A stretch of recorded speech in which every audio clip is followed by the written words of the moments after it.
Yan na, nakapag-klibi na tayo. Yun o. Ay nako, palusong. Klibi ng yero. Sobrang taas mga idol o. Nandito na naman tayo sa ere.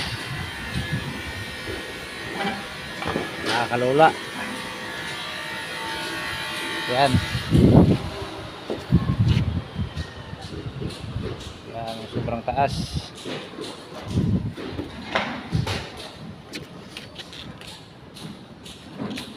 Siguro mga nasa